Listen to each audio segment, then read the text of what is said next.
Breaking just moments ago, as first reported by the New York Times, The Hill's John Solomon, and now Fox News have all confirmed that the Attorney General, Barr, just appointed the U.S. Attorney in Connecticut to investigate the origins of the witch hunt into the Trump campaign. This is huge news, a colossal step forward for equal justice and equal application under our laws. It's what we have been telling you is a big part of what is coming. Now, if you're counting, this is now the third investigation into the deep state taking place in Barr's DOJ. And you can add to that Senator Lindsey Graham. That will be 4 investigations. Keep in mind, Huber is also investigating the leaks out in Utah. The Inspector General Horowitz is investigating FISA abuse. And without a doubt, Operation Crossfire Hurricane is, as we've been calling it, Operation Boomerang. Several days ago, during a series of important questions from Senator Lindsey Graham, to remind you, he asked the Attorney General about the Mueller report, about what he viewed as important. We told you last week, Act 2, the curtain's about to go up. Tonight, the curtain's up. Take a look. Do you share my concerns about the FISA warrant process? Yes. Do you share my concerns about the counterintelligence investigation, how it was opened and why it was opened? Yes. Do you share my concerns that the lack of professionalism in the Clinton email investigation is something we should all look at? Yes. Okay. Do you expect to change your mind about the bottom line conclusions of the Mueller report? No. Do you think the president's campaign in 2016 was thoroughly looked at in terms of whether or not they colluded with the Russians? Yes. And the answer is no, according to Bob Mueller. That's right. He couldn't decide about obstruction. You did. Is that correct? That's right. You feel good about your decision? Absolutely. Now, while the Attorney General Barr searches for truth and justice and is fulfilling what he said he would do, tonight, hysteria spreading in every corner of the Democratic Party as we now inch closer to the 2020 presidential election. The noise on the left, it is getting louder and louder and louder, but make no mistake, it's only noise, nothing more. It's not based in any facts, any truth, any reality. We now have had, over the course of 2 years, count them, 4 separate investigations that have cleared President Trump, the Trump campaign, of any type of collusion or obstruction. Democrats, it's only noise. They can't let their own lies and conspiracy theories go. But while the left continues to push their hoax, we have been uncovering what is the biggest abuse of power scandal in American history. Only we have evidence. In the end, facts speak louder than hysteria. And tonight, the facts are casting a damning shadow on the disgraced, fired former FBI Director James Comey, who is now being called out publicly by his former colleague of all people, Rod Rosenstein, in a major way tonight. Look at this. So I do not blame the former director for being angry. I would be too if I were in his shoes. But now the former director seems to be acting as a partisan pundit, selling books and earning speaking fees while speculating about the strength of my character and the fate of my immortal soul. I kid you not. That is disappointing. Rosenstein unloading, saying he broke, meaning Comey, lines that never should have been crossed. And Rod Rosenstein is absolutely right to slam the former, disgraced FBI director. Comey abused his power. The evidence against him is mounting.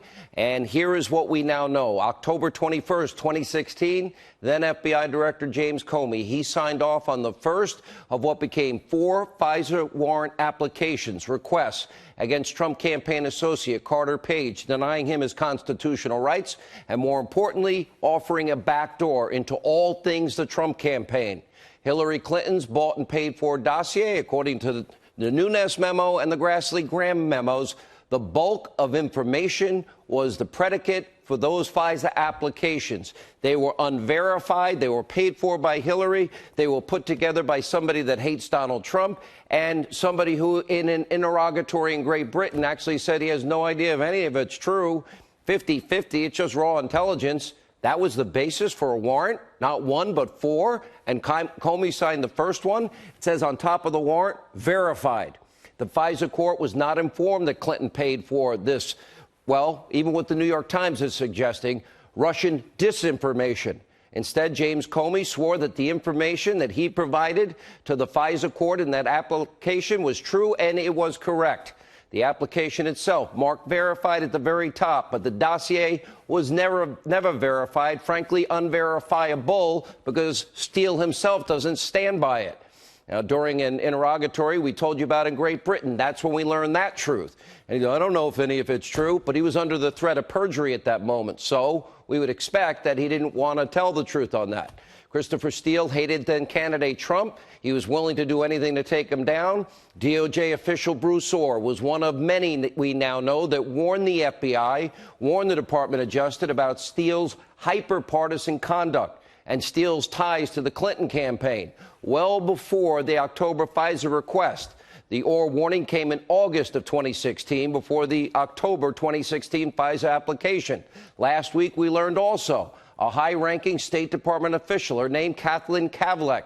Well, she also issued a direct warning about Steele 10 days before the FISA request. She passed on the red flags about Steele's election rigging efforts, the validity of his work, and she sent it to the FBI and the Department of Justice. They still went forward and used that information anyway. Now, Senator Lindsey Graham, he is working to declassify a government document that he is saying tonight will prove the FBI absolutely, positively knew that Steele's work was full of lies and garbage, and Hillary paid for it. By the way, a lie by omission in the case of the FISA court abuse. They literally conspired to commit fraud on a court. They hated Donald Trump that much. Now, we know Senator Chuck Grassley and Ron Johnson, they issued separate document requests from the State Department and the FBI in order to determine what Comey knew about Steele when he signed off on the warrant to spy on an American and an opposition party candidate. It's not looking good for Mr. Super Patriot Jim Comey. And FISA abuse is just one part of what is lawless behavior and abuse of power. Congressman Ratcliffe, he is now calling for an investigation into James Comey tonight. Take a look. Jim's proud of himself, but the Inspector General found him insubordinate, and many of us believe that he either is or should be under investigation for violating the Espionage Act, for recording his conversations with President Trump in the Oval Office and then intentionally leaking classified information to start this investigation. So, you know, Maria, as you know, as a former federal prosecutor, I've worked with hundreds of FBI agents, and over the last 2 years, they haven't used the word proud once to describe Jim Comey. They use words like embarrassed and ashamed.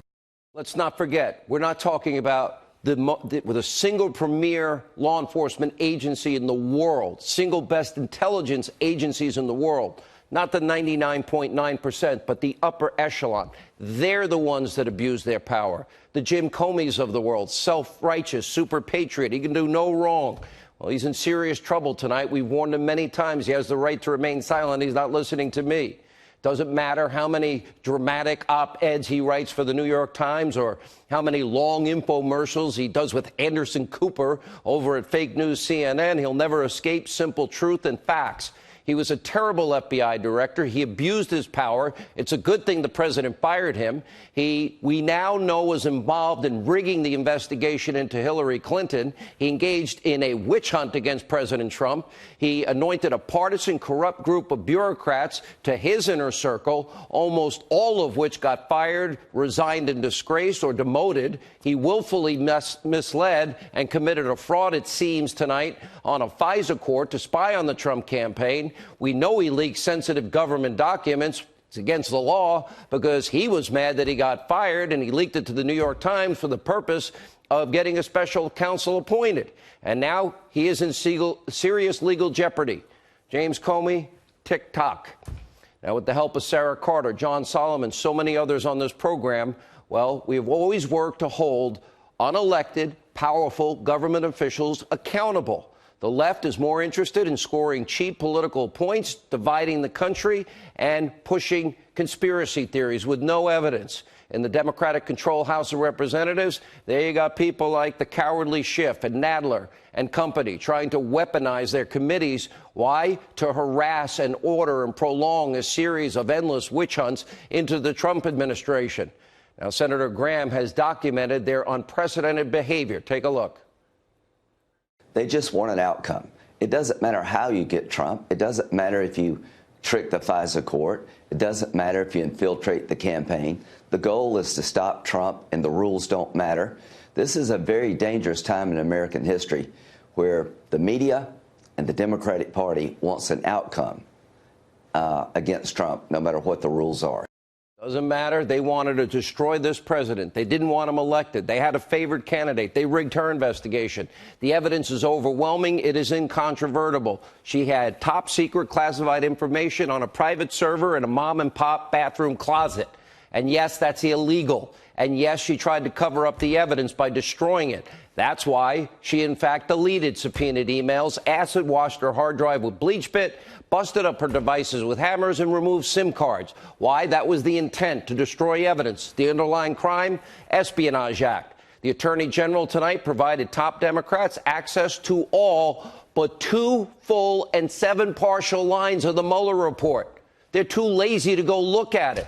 This was grand jury information. Nadler's committee holding him in contempt, demanding that he be handcuffed by the sergeant at arms and brought before the committee because he's obeying the laws of the land. And then he redacted in accordance with federal law. That's right. You cannot reveal grand jury material.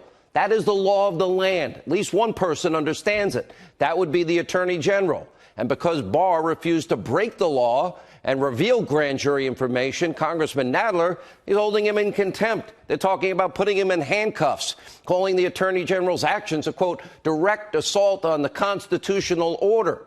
Now, many other Democrats, friends in the media mob, they're declaring that we are in the middle of a constitutional crisis. We've been there for the longest time because of those people that abuse power. But, of course, they've been pushing conspiracy theories and lies. And, of course, you got the Intel chairman. Yes, the cowardly Schiff. Yes, is downright apoplectic, losing his mind because, well, the only person caught on tape colluding with the Russians is him as he got fixed up in a hoax. Oh, do you have any evidence on Donald Trump? Yeah, we got evidence on Donald Trump. Well, what is the nature of the evidence? Naked pictures of Trump, naked pictures. Did Vladimir Putin see it? Vladimir, of course, but of course he sees it. Really? He's still eager to defend Attorney General Eric Holder. He was held in contempt. And of course, in that case, Obama, yeah, he did invoke executive privilege, something throughout the entire Mueller investigation Donald Trump never did. He told everybody in the White House to cooperate. They handed over 1.5 million documents, and he answered Mueller's questions. And still no collusion. For the 4th time we got that conclusion. Anyway, take a look at the cowardly Schiff. They're saying they've turned over almost the entire Mueller report unredacted. The Attorney General, William Barr, has testified before the Senate Judiciary Committee. They're saying they're prevented by law from giving over this grand jury information. So what's the difference here? There are categorical differences. First, the Obama administration made dozens of witnesses available to the Congress, provided numerous thousands of documents, as you just heard, to the Republicans in Congress. And yes, it made specific claims of privilege. But here, the Trump administration has decided to say a blanket no to any kind of oversight whatsoever. No witnesses, no documents, no nothing. No witnesses, no documents, no nothing. Yet again, the cowardly Schiff is lying. He is a liar. Mr. Schiff, come on this program 1 full hour, you and me. I've got a dossier on you. It's called Your Own Words. Then come on my radio show for 3 full hours. You can bring Nadler with you just for kicks. And the full Mueller report has been released. The AG has testified before Congress. And Adam Schiff is lying again. He's like losing it at this point. But this kind of far-fetched hysteria from the left is not going unchecked. As per usual, President Trump rightly now is fighting back after 4 exonerations, calling the Democrats' fake constitutional crisis narrative pathetically untrue. That is true. Now, the president is also calling out the current FBI director, Christopher Wray, accusing him of protecting the same gang who tried to overthrow the duly elected president of the United States. You know, we smelly Walmart people, irredeemable deplorables that cling to God and guns and Bibles and religion. That's us. So far, I don't see Director Wray, frankly, doing a darn thing to clean up the upper echelon of this FBI. That's his job. for the 99% of FBI special agents that put their lives at risk for us every single day. You owe it to them to get this department, this premier law enforcement agency, right with the American people. What has Wray done to hold Comey accountable? Nothing. What about McCabe? What about Baker? What about Strzok? What about Page? Mr. Wray, it's time for you to do your job. The former highest-ranking employees in his bureau committed real crimes, and yet no signs that Wray seems to care one bit to bring them to justice or working to prevent this abuse of power, hyper-partisan conduct from ever happening again. But in the coming months, justice will be served. We have promised you that, with or without, well, Director Wray's help.